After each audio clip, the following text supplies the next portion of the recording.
Brangiosios ponios, garbus ponai.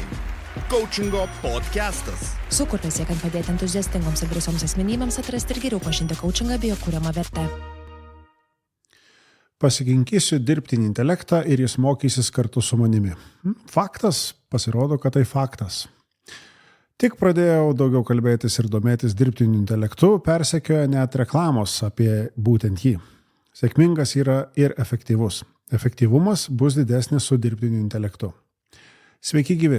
Prieš pradėdamas dėliotis mintis, visų pirma sakau didelį ačiū, kad pakeitėt podcast'o epizodų seką. Ir šis coachingo podcastas bus skirtas pratęsti temą apie dirbtinį intelektą, ką ir kalbėjom praeitą savaitę. Buvo beje toks įtarimas, kad kažkada prie to dar reikės grįžti, bet gal ir gerai, kad nereikia nukelti ilgesniam laikui. Geriau jau dabar daugiau apie tai pareflektuoti ir toje refleksijoje rasti galbūt naujų įžvalgų, bei tam tikrų priminimų, kad kai kam jau galbūt atėjo laikas padaryti. Jei čia esate pirmą kartą, malonu su jumis visais sveikintis. Aš esu Povilas Petrauskas ir čia yra coachingo podcastas. Jis, kaip ir visada, skirtas tiems, kas domisi šią profesiją, yra šioje profesijoje arba yra atviri pažinti daugiau. Praeitame epizode dalinausi savo patirtimi, kaip dirbtiniu intelektu varomas ChatGPT yra naudojamas kasdieniai veikloj, tai yra vedant coachingo sesijas arba klientams ruošiantis joms ir panašiai. Bendrai paėmus, jame labiau paliečiau temą apie tai, kad ChatGPT talkina coachingo sesijose. Tuo pačiu, kas džiugu ir faina, gavau keletą žinučių savo kolegų, jas papildė ir komentarai socitinkluose, buvo užklausimai ar kitų asmeninės patirties pasidalinimai, lyg akivaizdžiai parodė tam tikrą dalyką, kad tema tikrai gali būti vystoma dar labiau ir, kaip ir minėjau, prie jos turbūt grįšim ne vieną kartą. Beje, vienas pokalbis ypatingai užnorino apie dirbtinio intelekto naudas kalbėti dar papildomai. Ir taip, šį kartą apie naudas, o ne apie pavojus. Ir štai situacija iš to pokalbio. Gal taip cituoti nepacituosiu 100%, bet esmę tikiuosi, kad perteiksiu. Vieno bičiulio vardinimas. Aš labai nenoriu lysti į ten, kur kažko neišmanau. Mane net sunervina, kai aš nemoku, o mokytis labai tingisi. Bandžiau aš tą ChatGPT, man jis kvailas padaras. Ir čia pagrindžia, kas vyko. Man iki dabar juokas ima. Užklausiu, kiek reikia žingsnių apeiti 100 kvadratinių metrų namą, tai jis man litaniją parašė su formulėmis, apytiksliais skaičiavimais, kur net kvadratinė šaknis sprendimo lygtyse pridėjo. Aš visą laiką vos juoką nulaikiau, bet ir pašnekovas labai mielai ir noriai šitą crazy dalyką pasakojo.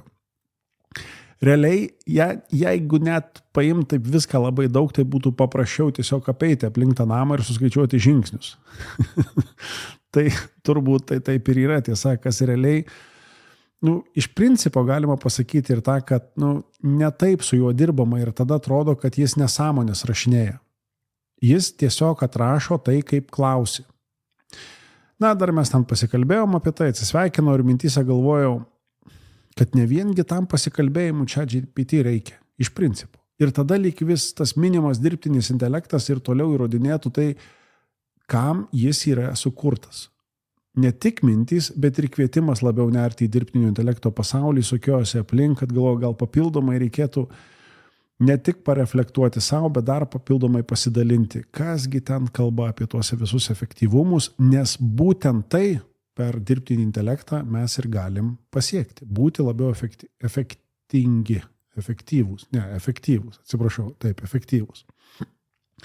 Kas dar iš kitos pusės žiūrint, buvo kitas momentas. Grįžtu, įsijungiu kompiuterį, o ten Kindle reklama, kad jau laikas keletą gerų knygų apie dirbtinį intelektą užsisakyti.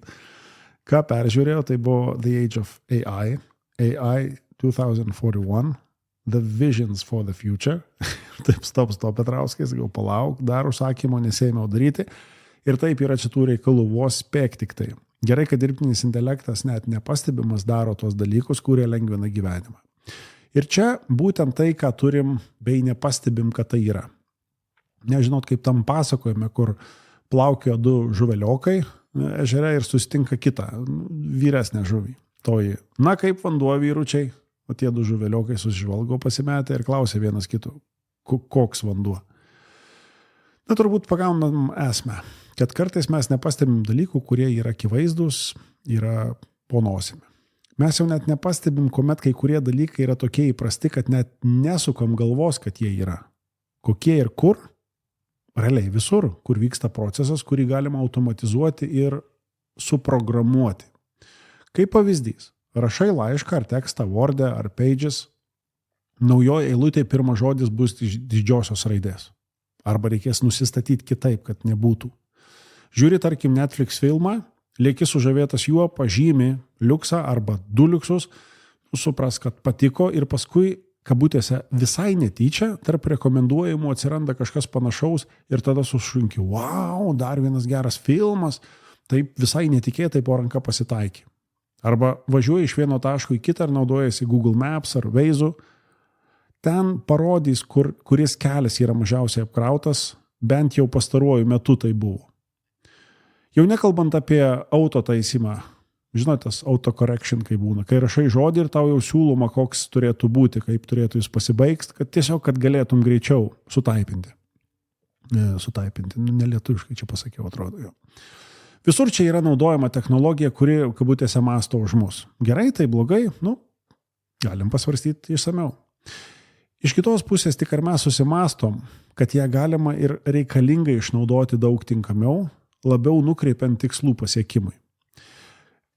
Būtent kaip paskutinėme epizode, kuris tai čia lyg 71-asis coachingo podcastas buvo, jame minėjau, kad dirbtinis intelektas coachingo specialistų ar vadovų nepakeis, bet nesinaudojantieji bus pakeisti tų, kurie naudojasi dirbtiniu intelektu.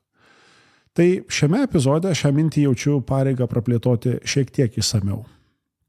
Vien tai, kad coachingo sesijose atsidarysim ChatGPT langą ir jame suvesim kliento užklausimą, coachingo sesijos kalba tariant, tai sudarysim kontraktą ir duosim robotui vaidmenį, kad iš tos pozicijos sudėliotų mintis bei nuo pateiktų atsakymų turėsim kur atsispirti sesijos metu, tai iš principo dar nebus tai, kad būtent dėl to coachingo specialistas bus pranašesnis už kitą, kuris ChatGPT nenaudoja. Vien tai, kad vadovas pirmiausiai sukelia savo kolegų rezultatus į ChatGPT, aš taip apibendrintai dabar taip sakau, ir sukėlęs tuos rezultatus duoda jam užduotį tam robotukui rasti silpnas vietas, kad galėtų paskui, kaip čia įsireikšta, atrašyti velnių susirinkime, jis irgi netaps geresniu vadovu. Vien tik tai dėl to. Pranašumas, man atrodo, yra visai kitur. Ir apie jį pat noras dar papildomai pasidalinti iš savos patirties, kur tam tikrais palengvinimais naudojosi, šiaip savo asmeniškai sakyčiau, kad dar turėčiau labiau tą daryti, tai atitinkamai naudojasi bent jau aktyviai nuo 2013 metų pavasario. Visuomet, nežinau, toks bendras atskiras suvokimas, visuomet pilną atsakymą visada sudaro daug detalių. Naudotis ChatGPT viena iš jų. Tik dirbtinis intelektas apima iš principo daug daugiau. Kad daug nesiplėst, dalinsiuosi tik tais esminiais punktais, kurie mano supratimu ir patirtimi yra tie, kurie prie dabartinio rezultato, galbūt galima taip įsireikšti, prisidėjo svariausiai, arba tikrai nemažai prisidėjo. Pasidalinsiu tuo, kas mano coachingo veiklos vystyme yra tam tikrą prasme, jau galima sakyti, kasdienybė, nors matau, kad ar tą pačią veiklą vystantiems, ar tokį patį modelį galintiems pritaikyti ir būtų tas esminis pokytis. Aš tikiu, tu kartais gali atrodyti, kad taip gali būti. Kalbu aš apie tuos dalykus, kurie galimi ir bet kurios srities konsultantams, terapeutams, mentoriams. Realiai patį modelį gali pritaikyti ir vadovai, kurie kartu su kolegomis siekia užsibrėžtų tikslų kartu su savo kolektyvų komanda. Bendrai paėmus galbūt galima taip įvardinti, kad jeigu kalbėtume bendrai apie vieną teiginį kaip sėkmė, tai pradžioje gal kviečiu tokį susitikrinimą, tokį susivienodinti terminus. Kai kalba eina apie veiklą, tai sėkmė mano žodyne reiškia konkrečių veiksmų rezultatą. Sėkmė yra, dabar kad nesumaišyta atitinkamai sąskambis, tiesiog sėkmė yra pasiekmė to, ką darai arba to, ko nedarai. Ir dažnai čia bus miksas tam tikras, nes reikia žinoti ir ką daryti ir ko nedaryti. Ir visa tai yra ta visuma, apie kurią ir kalbam, apie sėkmę. Ir kai kas ką nors įvardina, kad oi, tau pasisekė, galvoju, žmogus bendrai paėmus, kurios siektinas rezultatas arba ta sėkmė yra jo veiksmų pasiekmė, visus tuos pasisekė kabutėse, galės išjausti tuo, ką per tam tikrą laiką patyrė. Kiekvieną tą kabutėse pasisekimą jį žino, nes jam tai kainavo minimum laiką, kaip minimum klaidas, finansus, požiūrį, pokytį ir taip toliau. Man asmeniškai yra smagu išgirsti, kai kas nors pasako, esu sėkmingas. Manau, kad visiems, kiekvienam, kuris tai išgirsta, jam smagu tai girdėti. Ir iš kitos pusės žiūrint, aš pats savo galiu irgi pasakyti ir atsakau tą patį kolegoms. Taip esu. Man atrodo, kad aš esu sėkmingas. Pagal tam tikrus faktus aš žinau, kad aš esu sėkmingas. Ir žinau, ką iš tikro tai reiškia. Ir taip pat žinau, ką dar reikia padaryti, kad tas esi sėkmingas atitiktų tai, ką jis reiškia man. Na, mes kiekvienas skirtingai suvokiam tuos pačius dalykus. Esi sėkmingas, išgirstu, priimu, ačiū, bet lygiai taip pat žinau, kad esi sėkmingas mano skalėje, ten dar kai kurių kitų dalykų turėtų būti. Tai tas sėkmingas čia visuomet, jis nėra baigtinis dalykas, aš taip tikiu.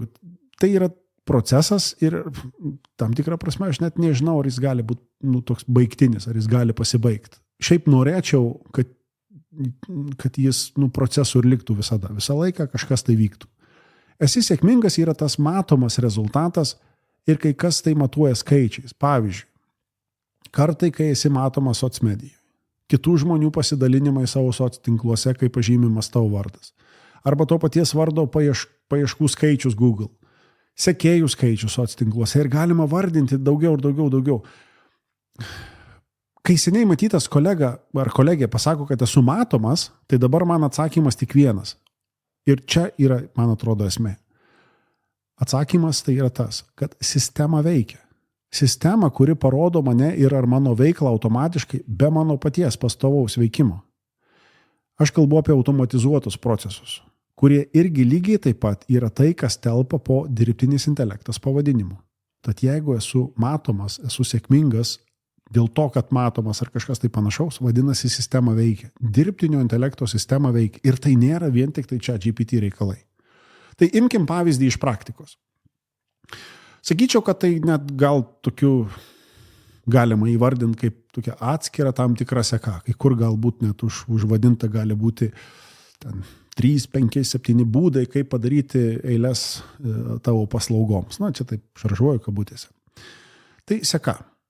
Mokantis savo profesijos visada sužinosi vieną kitą svarbų dalyką. Tikrai atrasi reikalingą suvokimą, kuris padės įspręsti kažkokią problemą. Jei tai padės vienam žmogui, tai yra tau, tai reiškia, kad bus naudinga ir kitiems. Na, šitam, kad taip susitikrint, ar mes tame pačiame puslapyje išvertus. Jeigu mes mokomės savo profesijoje, mokomės savo profesijos, mokomės tam tikrų dalykų toj profesijoje, mes kažką atrandam naudingo ir tą naudingumą galim pamatuoti. Tai yra pritaikom savo, matom kaip pavyzdys, įsisprendėm problemą. Padėjau vienam žmogui, tai yra mums, kurie mokėsi, tai reiškia, kad ir padės kitam. Šitų dalykų aš giliai įsitikinęs turim pasidalinti. Pasidalink tuo su jais, su visais, kam tai galėtų būti naudinga. Besimokant, tokių suvokimų bus vis tiek ne vienas. Praktikuojant savo profesijoje, jų atsiras dar visą eilę. Ką mums reikia daryti? Dalintis. Dalinkis viskuo, ką turi. Ir čia kyla klausimas, ar už dyką? Ar už dyką dalintis tuo, ką mokausi, ką išmokau, kas išbandyta, pritaikyta ir veikia? Atsakymas paprastas. Taip, už dyką. Na, su viena galbūt maža žvaigždute prie to už dyką. Visada turi būti mainai. Ir jei buvo bent maža mintis, dvejonė, tokia atitinkamai dėl to, kad kaip tai už dyką. Tai trumpam tik grįžtu prie to, ką jau buvau minėjęs. Kol mokaisi, kol praktikuoji, visada bus progų sužinoti naujų dalykų. Išbandyti naujų metodikų ir tuo pačiu visada bus erdvės iš principo monetizuoti tai, kuo daliniesi ir už dyką. Tiksliau, ne už dyką, o mainais į susidomėjusio tavo žiniomis asmenybės elektroninio pašto adresą. Va čia prasideda įdomumas. Dalinuosi būtent apie panašius dalykus su kolegom coachingo mokykloje ar atskiroje konferencijoje ir pala, kaip tai. O va taip labai paprastai. Visa tai, kuo turi, ką išmoksti, ką panaudoji, turėsi pasidalinti. Iš principo išmokai, pamatai kaip veikia ir pasidalini. Atitinkamai, galbūt tai yra instrukcija, gal tai kažkokia ta elektroninė knyga, gal klausimynas, video pamoka, audio pamokos kažkoks tai įrašas. Visą tai galima nusiųsti tuo nurodyto elektroninio pašto adresu, kurį gavai mainais. Ir tą aš patvirtinu savo asmeninę patirtimi. Viską, ką turiu parengęs atskirais mokamais produktais arba paslaugomis, viskas yra išrašyta, iškalbėta, pasidalinta nemokamai. Dalimis. Nemokamai.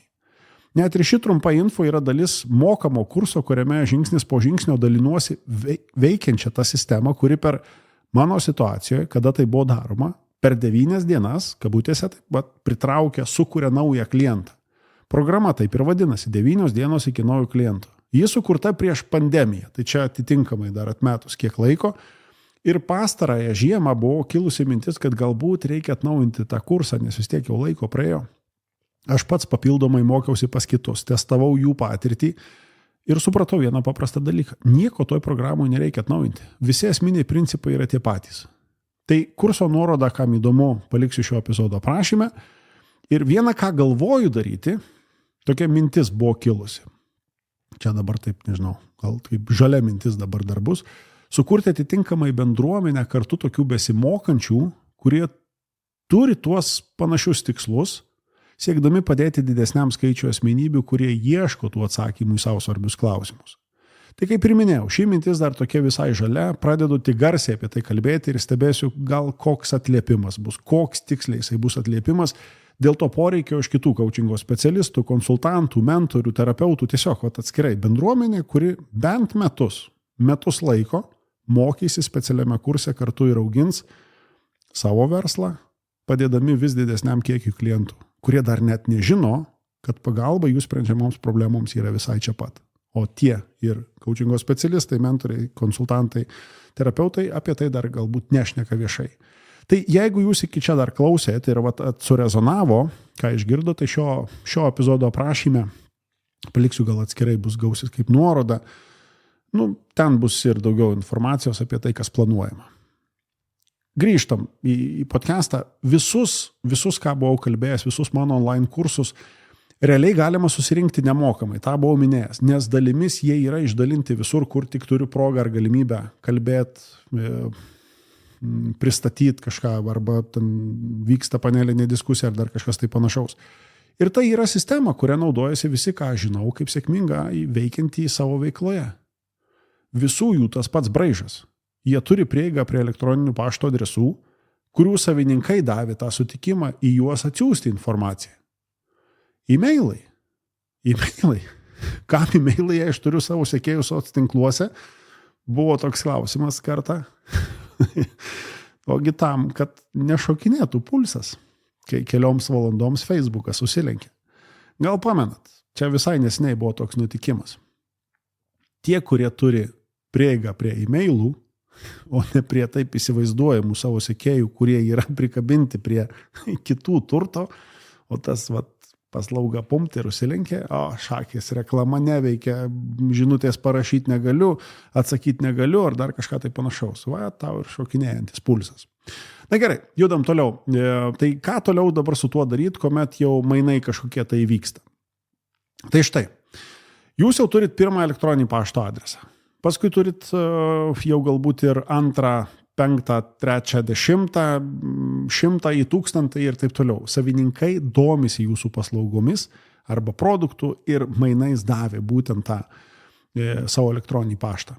Tai ir čia šiaip ne iš kažkokios fantazijos ryties, ten 100, 1000 tų elektroninių laiškų adresų. Tai realu ir Lietuvos mastu tai yra realu. Kai tai atsitinka, jūs esate ant pirmo apsisprendimo slenksčio, kur jau mes pradedam galvoti, kiek įkinkysim dirbtinį intelektą. Tai yra klausimas automatizuoti procesus Ar vis tik tai likt prie to, kaip darėt anksčiau? Gal atskirai kiekvieną kartą rašyti postą, taip vadinamą laišką, ar kas tai bebūtų, ar vis tik tai galvoti apie automatizavimą. Visas tas esi matomas, pastebimas, sėkmingas yra būtent to automatizuoto proceso rezultatas. Parašai laišką tiems, kas prenumeravosi, tavo kuriamam turiniui, vieną laišką parašai, visi gauna. Jame sudedi visą tą reikalingą, vertingą informaciją, instrukciją, pratimus, ir panašiai. Taip duodama įsibandyti paslauga ar produktas. Taip veikia. Patenkintas žmogus tuo patyrimu pasidalina savo soctinkle. Tada, jau kai tai įvyksta, tuo pasidalini ir tu, padėkodamas tam žmogui, kuris pasidalino to, ką gavo iš tavęs. Tokią partnerystę pastebi kiti. Kiti pasidomi, nes jei jau pastebėjo, tai kažkas surezonavo. Tada tie pasidalinimai suguria tarsi tokį kaip tas ripple efektas, bangavimą, kuris atveria naujas perspektyvas. Tai žiūrėk, jau tu esi kviestinis kalbėtojas konferencijoje, jau svečias kažkieno kito podcast'e, jau kažkokie vidiniai mokymai, konsultacijos ir taip toliau ir taip toliau. Tai prasideda veikla, kurią tiesiog reikia vystyti ir naudotis tuo, ką galima gauti su svertu. O svertas – dirbtinis intelektas, jo pagalba.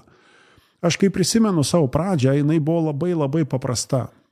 Dabar kaip net žiūriu atgal, tokia antiek simple, antiek paprasta, kad paprasčiau turbūt negali būti. Tai labai trumpai, keliais punktais.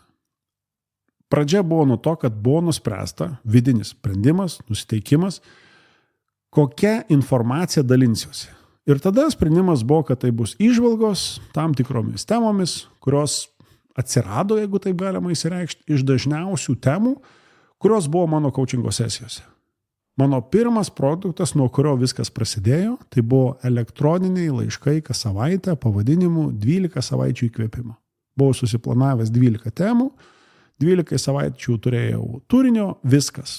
Buvo paskelbta ir antras punktas, antras žingsnis, gal taip galima sakyti, vieno puslapio interneto svetainė su registracija toms įžvalgoms gauti. Viskas. WordPress'as su integracija elektroninio pašto sistemai. Ir elektroninio pašto sistema. Į ją sukrisdavo visi tie elektroniniai paštai iš tų, kas registruodavosi toje svetainėje. Pradžioje naudojo, atsimenu, MailChimp, paskui perėjo į MailerLite, o dabar ActiveCampaign. Nežinau, gal reikės į kažką grįžti arba kitur pereiti, nes girdėjau, kad jau yra geresnių, čia reikia gal atsinaujinti ir taip toliau. Viskas. Tokia buvo pradžia. Ir visa tai praktiškai nieko nekainavo. Čia buvo kelių šimtų litų. Taip, litų, čia dar tie laikai, litų investicija, kelių šimtų litų investicija. Kiek įmanoma daugiau automatizuotų procesų pradžioj ir pamačiau, kad tuo, kas sukurta mano, pradedama dalintis kitų žmonių socitinkluose. Kiek įmanoma daugiau automatizuotų procesų. Kiek įmanoma pasižiūrėti, ką galiu automatizuoti, tą galiu automatizuojam, pasileidžia, bum, žiūri, tas ripple effect pradeda veikti. Taip tas prenumeratorių sąrašas ir augo. O kartu su tais besidominčiais pradėjo augti ir klientų sąrašas. Va tada jau prireikė ir elektroninės parduotuvės, kur būtų galima įsigyti paslaugas, tada jau kita sistema įsijungia ir taip toliau ir taip toliau. Į ką aš vedu? Aš vedu į tai, kad visa ta eilė pasakymų, kad apie tą sėkmingumą, kad sėkmingumas yra pasiekmė to, kad per trumpą laiką gebama padaryti daugiau. Kartais daugiau negu kiti padaro. Ir dirbtinis intelektas tau, man, visiems padeda būti daug efektyvesniu. Per tą patį laiką gebi padaryti daugiau, nes realiai didžiąją dalį darbų už tave padaro robotas. Laiškus siunčia robotas, priminimus siunčia, spėkim kas, robotas, paraginimus veikti siunčia, surprise, siunčia robotas. Ir dirbtinis intelektas nėra tik ChatGPT, apie kurį šnekėjau praeitam epizode. ChatGPT gali padėti geriau sustiguoti to roboto veikimą, kad ilgesnį laiką galėtų mažiau daryti tai, kas nėra efektyvu. Mentoriui, terapeutui, konsultantui, coachingo specialistui nėra efektyvu parašyti daug laiškų. Iš asmeninės patirties sakau, tai nėra efektyvu. Efektyvu yra pakinkyti dirbtinį intelektą ir per tam tikrą sistemą parašyti reikiamą laiškų kiekį sąrašui, esamų arba būsimų klientų sąrašui. Nėra efektyvu kiekvienam postui gaišti valandą laiko. Taip, šitoj situacijoje sakau gaišti, nes dirbtinis intelektas yra geriau. Jeigu be dirbtinio intelekto, taip mes gaištam laiką. Su dirbtiniu intelektu valandą geriau investuoti sistemos sudėliojimui, kad tas postų generavimas būtų parengtas visam mėnesiui į priekį. Ir jie pasirodys laiku ir tiems, kam reikia tuos postus pamatyti. Pamenu, kartais būna tokie smagūs nutikimai, kuomet susitinku su kolega ir jis pakeltais antakai sako, ką tik gavau tavo pranešimą, o tavo postas čia dabar aš dar skaitau, kaip čia, sakau, tuoj dar ir laišką gausi, bet paskaitysi jį vėliau, nes išgersim kavą, dėl kurio čia dabar susitikom. Aš kalbu apie efektyvumą. Tai yra efektyvu. Tai yra daugiau padarytų darbų per tą patį laiką. Tai yra investicija į savo ir į savo klientų sėkmę. Jei būtų bent, kaip čia dabar užvadinti su tuo efektyvumu viską suvedant, jeigu būtų bent viena žinia, kurią norėčiau, kad jūsų mintį užkabintų, tai būtų žinia apie didelės galimybės, kurios slypi už to, kiek daug jūsų veiklai gali padėti dirbtinis intelektas. Ir beje, kaip jo dėka jūs galite daug paaugti. Ir tuo pačiu, kaip jo dėka paaugę, jūs galite padėti dar daugiau žmonių. Tiesiog tam pačiam ChatGPT dialogo lange galima įrašyti jam užduotį, tą promptų vadinamą tokią. Mąstyk kaip jūsų profesijos atstovas, turintis, įdėkim skaičių, kažkokį 10+ metų patirtį šioje srityje, sukūrė sėkmingą karjerą arba sėkmingą verslą. Atsakyk į klausimą, kokie yra reikalingi padaryti veiksmai sėkmingam tam tikros srities veiklos vystymui. Dar kita užduotis pateikti maksimum, tarkim, ten per 10 žingsnių. Per 10 žingsnių, maksimum 10 žingsnių, visą seką su aiškiu ir detalizuotu planu, kad žinočiau, ko imtis pirmiausia ir kokie žingsniai sektų po prieš tai buvusio žingsnio. Viskas, visa užduotis aprašyta. Atskiras triukas toksai dar gali būti prie to. Prieš paspaudžiant Enter galite prirašyti tai. Aš dažnai naudoju šitą dalyką. Surašau užduotį, kaip tą promptą, ką tik įvardinau, ir parašau dar šalia. Kol kas nieko daryti nereikia, noriu sužinoti, ar gerai supratai užduotį. Įsivaizduojat, visa seka. Atsidarai ChatGPT langą, užduodi jam, kaip jis turi mąstyti, su X patirties turinčios kažkokioje tai srity specialisto smegenimis ir duodam dar užduotį atitinkamai, kad surašytų veiksmus reikalingus padaryti, kad būtų galima išvystyti tokios srities verslą. Ir 10 žingsnių. Ir paklausė, ar viską supratai. ChatGPT atrašys, ką ir kaip suprato. Jei bus kažkas ne taip, kaip norėtumėt, kad būtų, patikslinsit užduotį tam susikalbėjime su juo. Ir tada rasis veiksmų planas. Tiesa. Kad sėkmingai viskas ir gautųsi, reikės daryti. Čia tokia maža detalė. Vien žinot, ką ChatGPT žino, kad visas internetas žino ir taip toliau, to neužteks. Tai maža ta detalė, kad reikės daryti.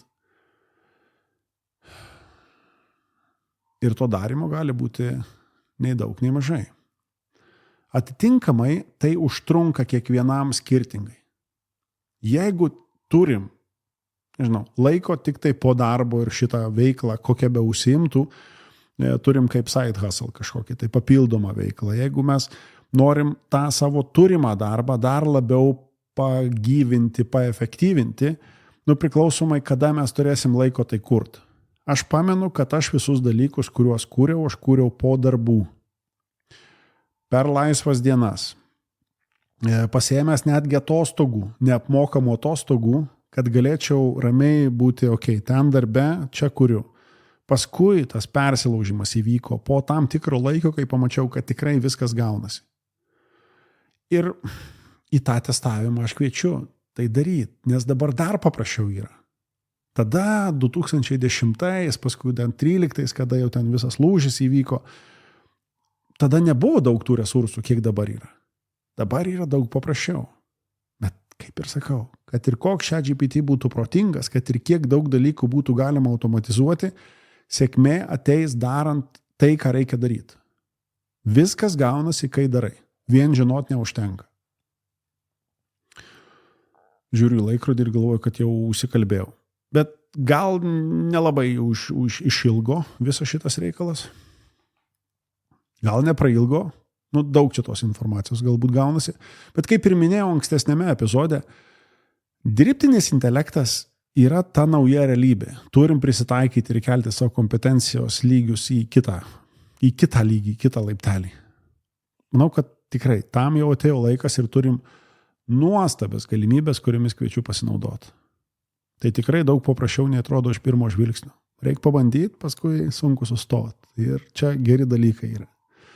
Tad didelis dėkui, kad klausėt. Tikiuosi, kad buvo naudinga ir radot savo vidinio noro išbandyti ir pritaikyti savo praktikoje.